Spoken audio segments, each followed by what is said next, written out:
Guten Morgen, ihr Lieben. Ich wünsche euch einen wunderschönen Start in den Tag. Wir haben den 1. August und eingefleischte Kreativdepot-Fans wissen, was das bedeutet. Für die einen ist es ein Kraus, für die anderen ein Segen. So ist es manchmal. Wir starten heute, ja, mit Weihnachten. Ja, ich muss selber ein bisschen lachen, weil bei den Temperaturen, auch wenn es jetzt mittlerweile etwas abgekühlt ist, im August sich mit Weihnachten zu beschäftigen, ist schon sehr speziell. Und ja, aber nichtsdestotrotz habe ich heute ein paar wunderschöne Neuheiten für euch und ihr könnt auch im Shop wieder entscheiden, ob ihr schon Weihnachten sehen wollt oder eben nicht. Das wird dann wieder getrennt, denn es gibt viele, die da wirklich noch so gar keine Lust drauf haben und das ist auch absolut in Ordnung. Und deswegen können sich diejenigen, die jetzt noch gar keine Lust haben auf Weihnachten, die können jetzt das Video abschalten, wenn sie da keine Lust drauf haben. Und ansonsten für alle anderen wünsche ich ganz viel Spaß. Und ich würde sagen, ich lege los mit den ersten Weihnachtsneuheiten. Denn es kommen heute einmal dieses Stempelset von Annika von Flapper Art in den Shop. Das nennt sich Designline Glühwein 2. Und ihr habt hier einfach ein paar wunderschöne Schriften, Sprüche zum Thema Glühwein. Glühwein ist wie Tee, nur lustiger. Dann hier so ein ganz großes Glühwein. Hat man gebrannte Mandeln? Ah ne, das fängt hier irgendwie an. Moment. Glühwein, Glühwein, Glühwein, Glühwein. Wenn mein Glühwein zu heiß trinkt, hat man gebrannte Mandeln. Aha. Habe ich auch noch nie gehört, aber okay. Glühwein inside. Gib mir den Glühwein und niemand wird verletzt. Ein Glühwein, 2 Glühwein, 3 Glühwein, 4 Lüwi, Flühlein. Ja, genau. Also hier ist dann die Betrunkenensprache und Weihnachtsmarkt to go. Genau, also ein eher witziges Set zum Thema Glühwein. Und es gibt auch noch ein weiteres Set zum Thema Glühwein, nämlich das Designline Glühwein 1. Und da habt ihr nochmal ein paar Sprüche. Und zwar, langsam könnte man wieder über Glühwein nachdenken. Ho, ho, hoch die Tassen.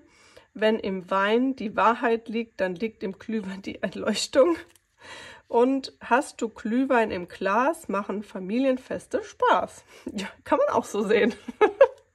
Und dann hier ganz viele süße kleine Schneeflocken. Also das ist etwas, was ich immer sehr, sehr gerne mag. Wenn man hier so diese Schneeflöckchen hat, die kann man nämlich wunderbar embossen und dann auch für Hintergründe verwenden. Genau, also das sind einmal die beiden Sets. Dann gibt es noch ein Set und zwar einmal dieses hier. Das ist Designline Adventswünsche und da habt ihr, ich wünsche dir liebe Zimtsterne. Dann leise rieselt der Schnee. So, mal gucken, ob ich es diesmal besser hinkriege. Schneegestöber, Schneegestöber, Schneegestöber für dich und Konfetti aus den Wolken. Und hier unten Adventsmagie für dich. Auch sehr cool. Also den Spruch hier mag ich sehr, sehr gerne. Einfach auch schon dieses leise rieselt der Schnee und dann hier diese Schneeflocken. Finde ich super schön. Auch die Schrift hier wieder.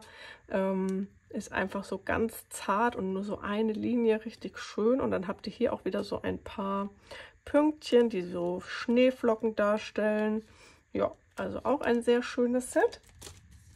Dann gibt es was für Wichtelfreunde und zwar von der lieben Steffi von Stilfine Design. Die hat hier einmal ein richtig knuffiges Wichtelset designt und zwar nennt sich das Wichtel-Definition.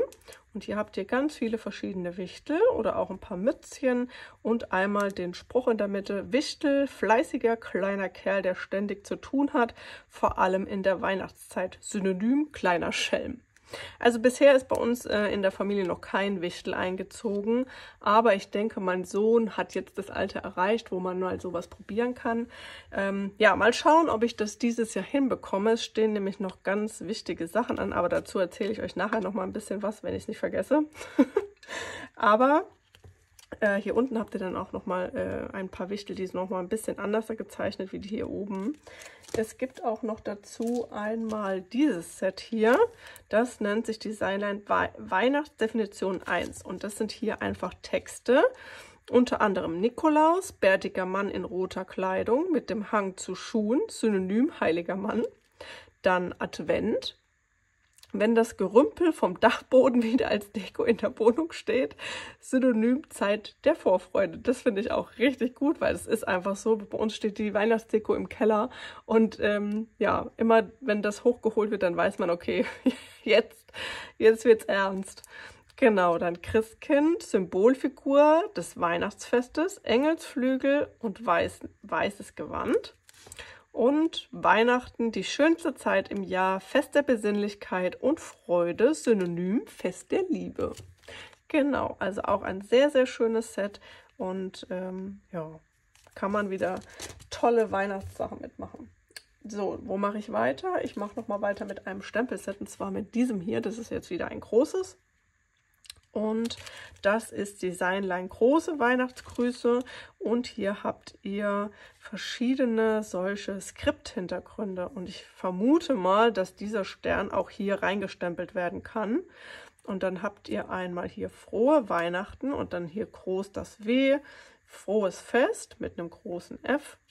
Und dann hier frohe Weihnachten mit einem Elch im Hintergrund. Und das frohe Weihnachten ist wirklich groß. Also das hat hier ungefähr eine Länge von, jo, ich würde schon sagen, geht schon Richtung 17 cm, 16,5. Und das könnt ihr natürlich super gut als Geschenkbanderole zum Beispiel verwenden. Wenn ihr ein größeres Geschenk habt, dann könnt ihr das euch einfach auf einen langen Streifen stempeln und habt schon eine wunderschöne Banderole für ein Geschenk. Ja. Genau, dann habt ihr hier noch so ein ganz kleines Frohe. Genau, so.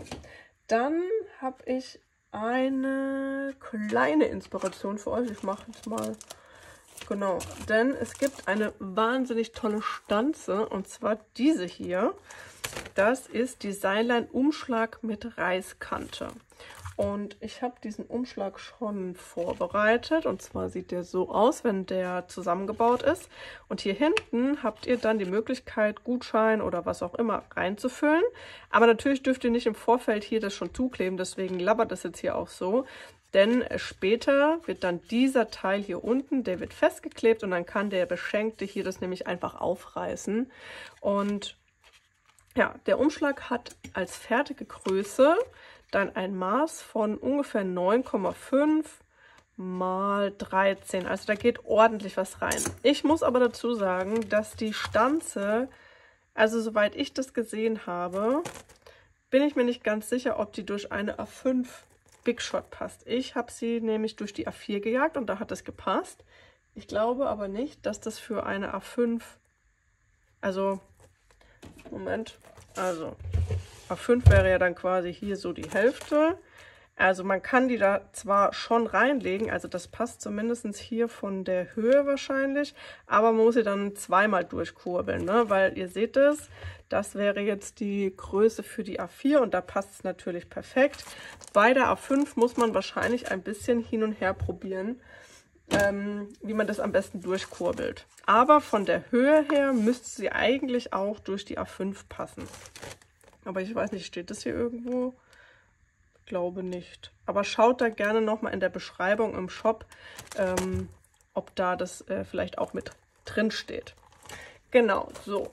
Dann seht ihr hier ja schon noch ein paar Sachen, die heute in den Shop kommen. Denn zum einen gibt es noch einen wunderschönen Stencil von der lieben Andrea von Frau Blütenstempel. Der nennt sich Designline Funkelsterne. Und den habe ich hier so ein bisschen in den Hintergrund gesetzt. Ein bisschen mehr, wie ich am Ende festgestellt habe. Mir hätte es auch gereicht. Ich hätte jetzt diese Ecke hier unten weggelassen. Dann wäre es ein bisschen schöner, finde ich. Jetzt ist es so ein bisschen voll. Aber ich finde es eine wunderschöne Schablone. Und ich habe mal was Neues ausprobiert. Denn ich habe mir schon vor längerer Zeit von Schminke diese Paste hier besorgt. Die Acryl-Leichtstrukturpaste.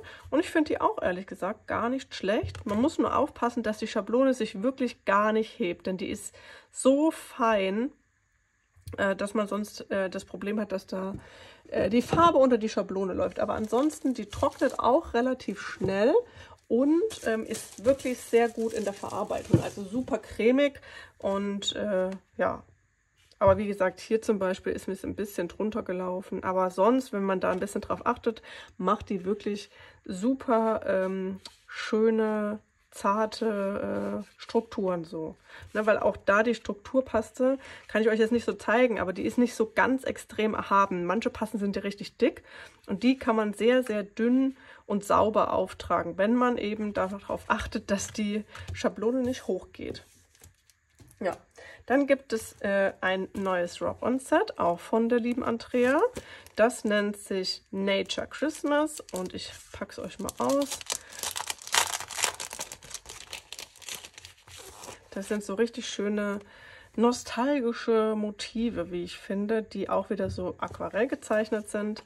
Also hier war jetzt hier dieser Zweig, dann einmal die Tasse oder die Kugel, ich glaube, das war die Kugel, die ihr hier sehen könnt, auch richtig toll. Und diese Tasse finde ich auch so richtig schön. Deswegen habe ich die hier auch in groß verwendet, weil so dieses heiße Schokolade mit Marshmallows und Zimt, das ist so für mich nicht nur Winter, sondern auch so Herbst und ich bin ja total der Herbstmensch. Deswegen finde ich das ein tolles Motiv. Dann hier unten einfach so ein paar kleine Tannenbäumchen, hier so ein paar Blüten, ein Weihnachtsstern und dann hier noch so Kugeln. Ja.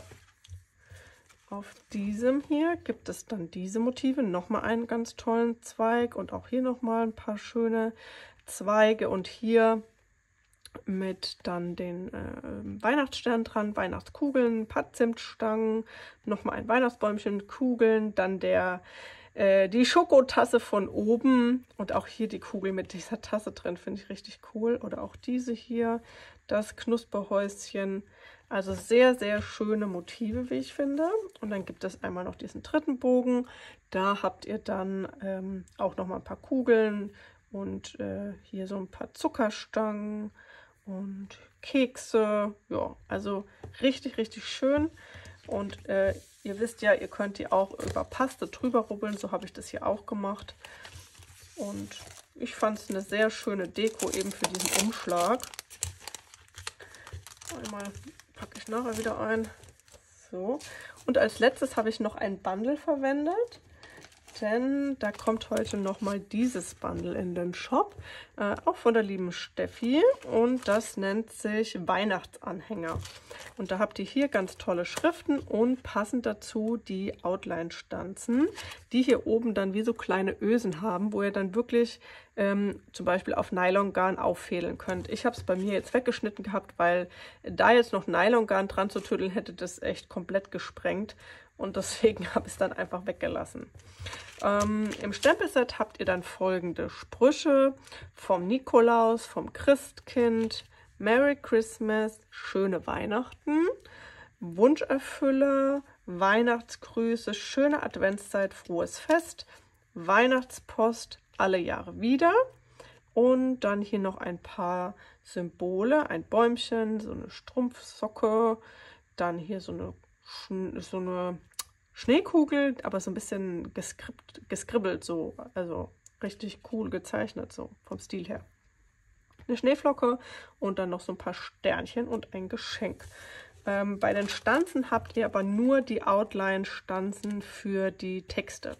Aber das reicht ja auch. Also ich finde es wahnsinnig toll, wenn man zu solchen Schriften auch Outlines hat, weil ich finde, das macht es so viel schöner, wenn man das dann auch manchmal höher setzen kann, ohne dass man da selber das alles ausschneiden muss. Genau, das war einmal das. Und dann habe ich noch ein paar Stanzen für euch. Unter anderem gibt es noch diese Stanze hier. Das ist die Designline Frohes Fest und das ist eben auch das Wort Frohes Fest, so rum gehört es. Also hier oben ist dieses Frohe und dann Frohes Fest, genau. Und von der Größe her ist das ungefähr 7 mal 7, also recht quadratisch. Und finde ich von der Schrift wirklich auch toll und die Größe gefällt mir auch sehr gut. Also da kann man auf jeden Fall was Schönes mitmachen. Das stelle ich mir jetzt zum Beispiel vor, wenn ich jetzt wieder meine Tassengeschenke mache, dann kann man damit auch so schöne, wie man das auch macht mit diesen Rosetten, so Anhänger oder Stecker, nicht Anhänger, sondern so Stecker, die ich dann auf die Spieße setze. Und dann kann man das mit dieser Schrift auch ganz toll machen und das dann so in die Tassen reinstecken. Zumindest möchte ich das mal, wenn es mehr Richtung Weihnachten geht, ausprobieren. So, und dann gibt es heute noch 2 Stanzen, und zwar von unserer lieben Steffi von Papierscheuch, denn die designt jetzt auch und hat hier richtig tolle Häuser für uns designt. Und das sind einmal 2 hier. Das ist nämlich eine Schachtel. Und zwar ist es das Designline Haus Stülpbox Mittel. Und passend dazu gibt es noch Haus Stülpbox Deckel mit Ausschnittmittel. Das heißt, das sind 2 Sets, aber die passen zusammen. Und ich habe das zumindest schon mal geschafft, euch zusammenzubauen. Also, ich muss es mal einmal auseinander, denn ich habe das hier schon gemischt. Und zwar habt ihr einmal diese 2 Stanzen. Das ist einmal das Unterteil und einmal das, der Deckel. Und die passen dann eben perfekt übereinander. Und könnt ihr dann wunderschön dekorieren, Kleinigkeiten, Kekse, was auch immer da drin verschenken. Und wem das aber, sage ich mal, nicht reicht, der hat dann die Möglichkeit, sich auch noch diesen Deckel hier dazu zu bestellen, denn der hat schon dieses Fenster mit drin. Ich habe jetzt hier schon Klarsicht so Acetatfolie dahinter geklebt, denn das kann man auch wunderbar wirklich verwenden, erstens als Shaker-Element oder auch wirklich, um da so Kekse sichtbar zu verschenken zur Weihnachtszeit und das dann so ein bisschen noch gestalten, finde ich eine sehr, sehr schöne kleine Goodie-Geschenkidee. Oder auch für den Weihnachtstisch, ne? Dass man jedem Gast so ein kleines Häuschen mit einem Keks oder sowas hinlegt. Das finde ich sehr, sehr goldig. Und die haben auch eine gute Größe.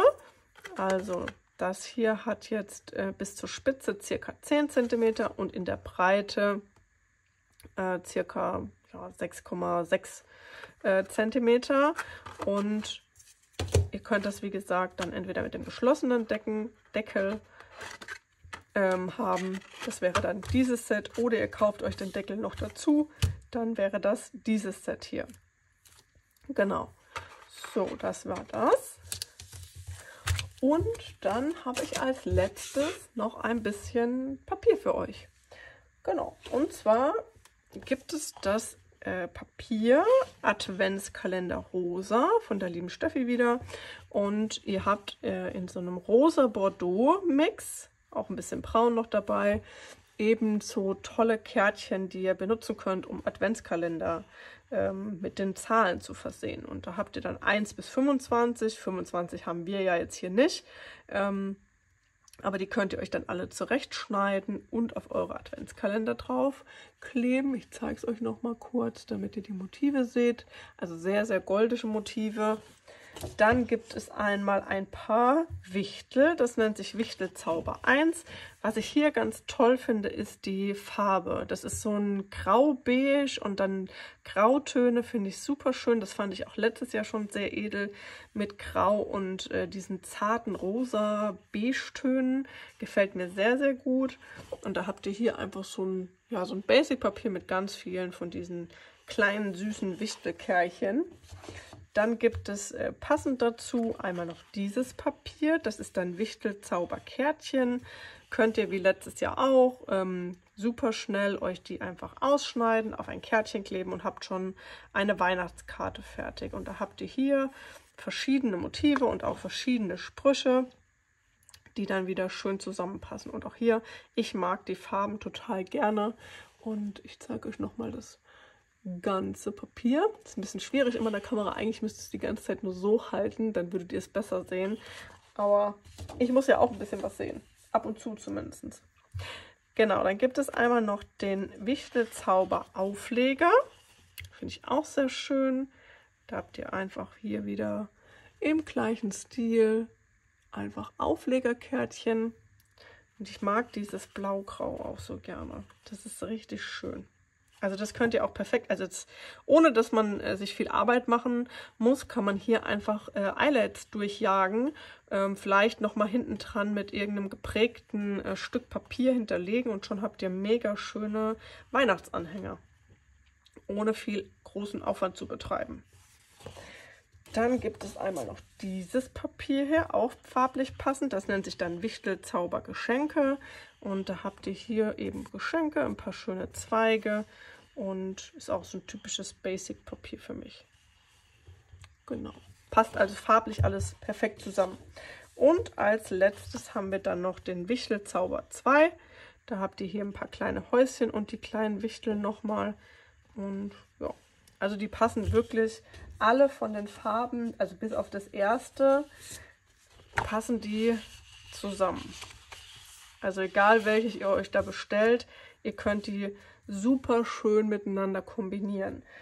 Bei dem jetzt, ja, das ist jetzt eine andere Farbe, aber alle die Papiere hier, die passen sehr schön zusammen.